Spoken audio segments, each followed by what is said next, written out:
ঋষভের রাস্তা এবং কাঞ্চনজঙ্ঘার ভিউ উপভোগ করতে করতে এখন আমরা চলে যাচ্ছি লাভার উদ্দেশ্যে। আর লাভা মানেই যেটা সবথেকে আগে যেটা মনে পড়ে সেটা হলো লাভা মনেস্ট্রি। তো চলো আজকে দেখে নেওয়া যাক লাভা মনেস্ট্রি কেমন। এই মনেস্ট্রিটি সকাল 5:30 থেকে বিকেল 5:30 অবধি খোলা থাকে। কিন্তু এই মনেস্ট্রিটির রাস্তাটা যেটা রয়েছে সেই রাস্তার চারিদিকেই ভালোভাবে আলপনা দিয়ে সুসজ্জিত।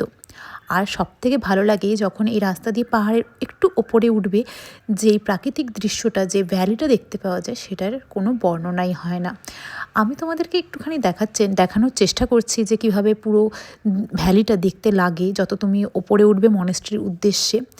আর একবারে মেঘাচ্ছন্ন আর একটু মেঘলা মেঘলাও ওয়েদার ছিল বলে জিনিসটা যেন আরও ভালো লাগছিল। তো এই হলো পুরো মনেস্ট্রিটা।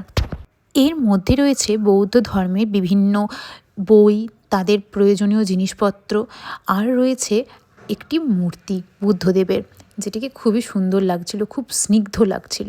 আর এই মনেস্ট্রিতে ঢোকা এবং বেরোনোর সময় আশেপাশের যে প্রাকৃতিক দৃশ্য, সাথে ভ্যালির মধ্যে যে ছোট ছোট ঘরবাড়িগুলো, তারা যেন আলাদাই চোখকে শান্তি এনে দেয়।